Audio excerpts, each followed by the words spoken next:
What's up, everybody? Welcome to Podcast Now. I'm Alex, and in this video, I'm going to be reviewing The Quarry. Now, I went into this game, as you guys may know from other videos I've done, incredibly excited. I'm a massive fan of Supermassive games, but I give them tough love. I've always given them tough love, really, I guess, since Until Dawn. Until Dawn is one of my favorite games of all time, so I'm kind of just setting up the scene here to say that The Quarry, in my opinion, is one of the most uneven games I've played in recent time. And I don't say that lightly. I really wanted to say that I absolutely adored it, and this is like a no-brainer. Go buy this game. Go run out right into the streets and tell people to buy this game. I would absolutely not tell you to do that right now. I wanted to, but I can't, because this game does have a lot of strengths. I'm going to talk about them, but for every strength, I feel like I can find at least one weakness to match, and I'll give you some examples of those as the video goes on as well. Now, before I get too far into this, though, I want to make it crystal clear that 2K did provide me a copy of this game, so I want to, thank them for doing that. I greatly appreciate it, and again, I'm going to have some positive things to say, but I'm not going to hold back on the negatives just because of the code, so I want you guys, all at home to know that as well. So let's start with the price, because the price is important. It's $70 on next gen, and I believe $60 or current gen PS5, Xbox Series X, and $60 on last gen PS4, Xbox One. The game is, for me, I guess I wouldn't say it's short, but it depends on what you view as short for the time. It took me around 9 hours, almost to the dot, 9 hours to beat this game. Now, you can replay it, although I want to talk about that in terms of a negative, because I found out some horrifying news with that, but it's 9 hours. So that's something that I just want to kind of float your way. If you guys are like, well, how long does it truly take to beat this game? And I wasn't rushing. I mean, maybe you could get 10 and a half hours out of this game, and of course replayability is like the point. It's probably why they charge full price, right? Is to go back in and replay it multiple times, and that's totally cool. And you can do that, and there are vastly different things that can happen depending on choices you can make. That's definitely in this game, but the price is just something I wanted to discuss first. Next up, I want to talk about the cast. Now, this is actually the greatest thing I can say about this game. The cast overall is phenomenal. It is maybe the best cast they've ever had from top to bottom. I guess maybe, I'm trying to think, would I say it's better than Until Dawn? I don't know if I'd go that far, and the reason I wouldn't go that far is because, specifically, I guess one character really holds, to me, this game back, and it's Ryan. Ryan is probably one of the worst characters in any Supermassive game or any game in general. I don't know what was wrong with Justice Smith when he was doing it. I like him in Detective Pikachu. I don't know if I can say he's a bad actor, but I would go so far to say in this game, did he forget to have emotion? Because, and I don't, that may sound harsh. Watch some cutscenes of the game, play the game yourself, and you tell me if you feel like he feels like a human being, if you feel like he actually has emotions. He is lifeless. He is boring. He has zero up and down in terms of his delivery. He is the weakest character by miles in this game, and he's also the weakest character by miles in almost any game I can think of right now in terms of acting, performance. Now, I don't want to spend too much time bashing one person, but it's shocking how much I didn't like him and how much I thought how bad he was. And he, by the way, is probably top 3 main characters. There's another thing with this game is the cast is actually really good. But again, while I'll give credit to the cast, I think the actress, by the way, who plays Laura, and Laura as a character, is phenomenal. She deserves some sort of... I want her at the Game Awards. I want Jeff Keighley to give her the award for Best Acting, because she actually did so well. I'm really happy with her, and she's easily my favorite character. But when I keep saying that, the reason I say that is because while you can play as, I believe, 8 or 9 counselors, many of them start to feel like they're not all that important. Now, they can die and they can live, but they just don't feel all that important. Some of them kind of stand out, like Emma stands out in the first maybe 2-3 hours. There's a big arc where you just play as her for a pretty long time, and then she almost completely disappears from the game.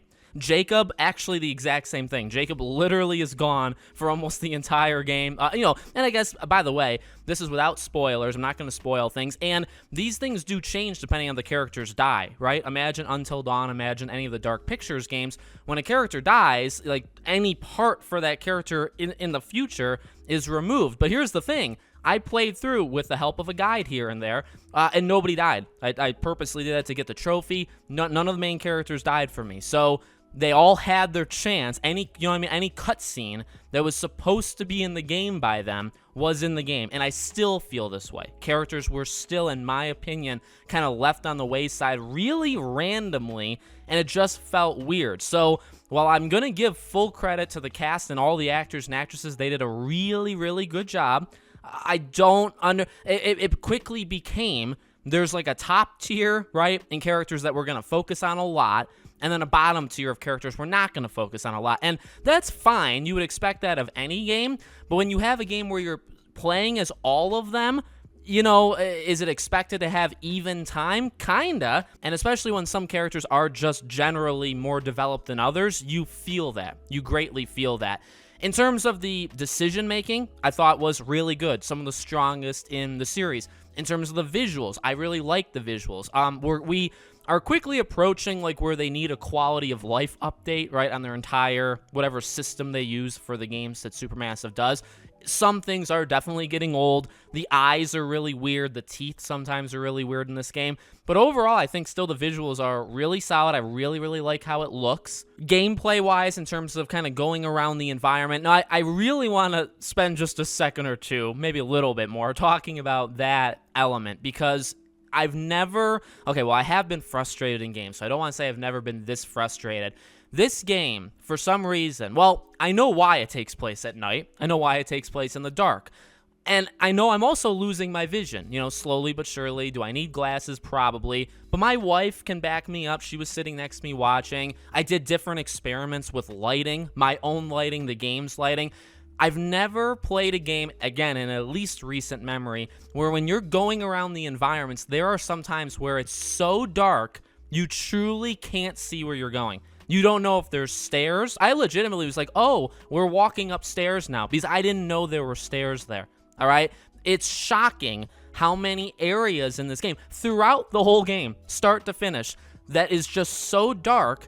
And you're going around, you're supposed to be picking up collectibles, clues, things that help you understand what's going on, and you can't see. You can't see almost anything. So, again, I'll blame myself for some of it with, like, eyesight, but I truly think the game is, like, too dark. I genuinely, from the bottom of my heart, believe that, and it's actually unbelievable how crazy that was. And I was getting very frustrated, because I was like, why in a game when you're supposed to go around, there's a lot to collect in this game. There's a lot, and there's trophies attached and all that stuff. Why is it so dark? You can't see where you're going at all, and it's really frustrating. In terms of the lore, like what's going on in the game, I'll again give it a plus minus. Plus is it's creative. There's a couple different things going on. It's not Until Dawn, but Until Dawn has a couple different kind of like layers or themes going on kind of at the same time. It's similar. There's a couple different things happening at the same time in this game, and that's cool. So and it's creative. It's different from the past things. It keeps you on your toes. It has twists that maybe you see coming. Some twists maybe you don't see coming.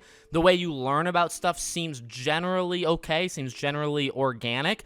But at the same time, it also is a little like, well, it's kind of obvious. In my opinion, so I'll give them positives, but then the negative I will give them is I think you can put it together. Even if you don't look online, if you have no idea about this game, I feel like you're going to learn it before the game tells you. Does that make sense? To say the words like too early, you can learn it too early. Well, what does that mean?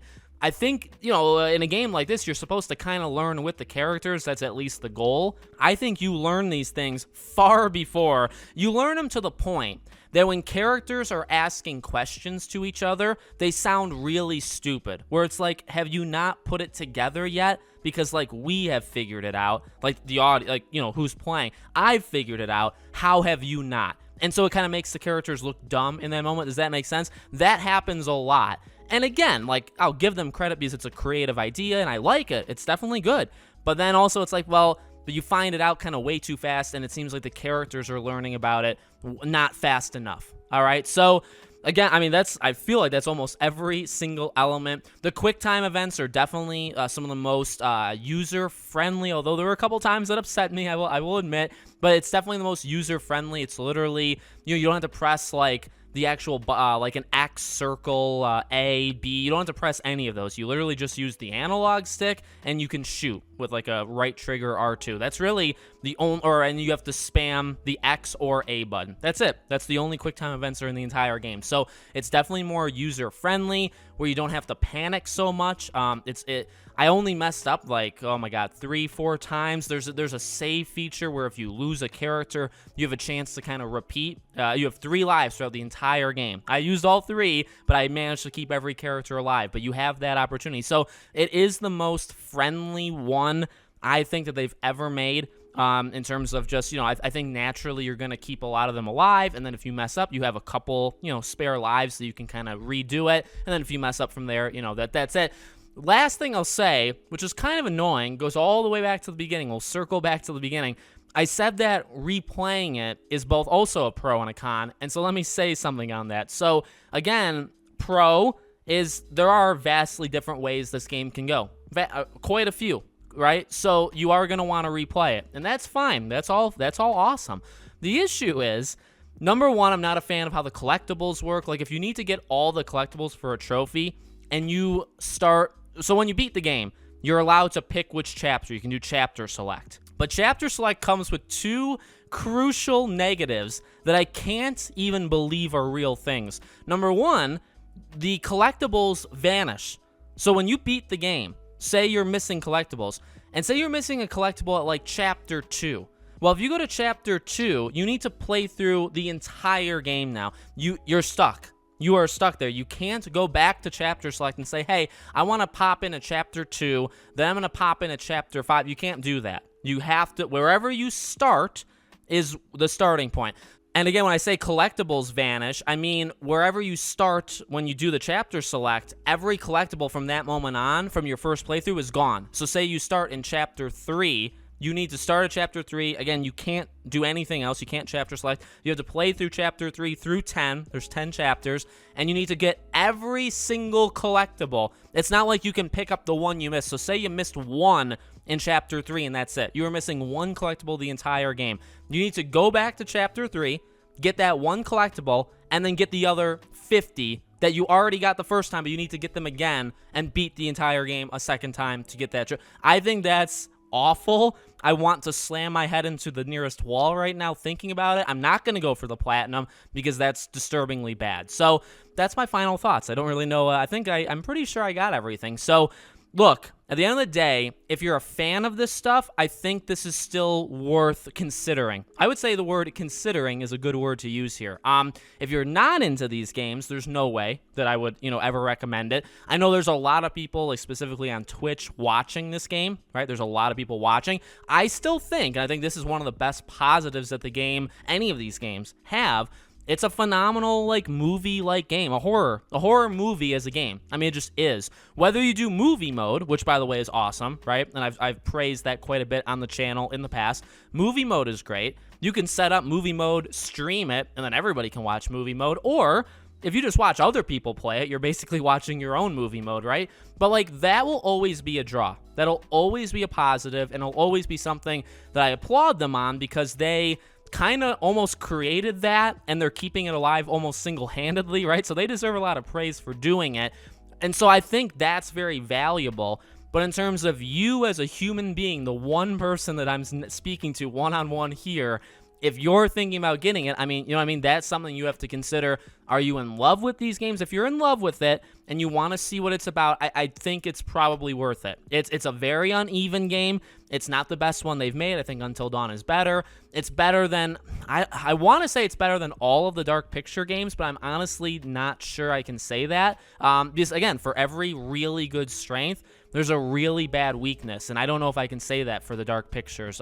Yet again, I mean, it's definitely better than, a Man of Medan, even Little Hope, I think, for sure. House of Ashes, maybe 50-50. I haven't fully decided yet, but this is a tough one. So, I would say take everything I just said in this video under consideration. If the positives outweigh the negatives for you, this is definitely a game for you. So let me know what you guys think in the comments. Make sure you guys are subscribed, bell icon turned on so you know when all these videos go up, and I hope to see you all on the next video.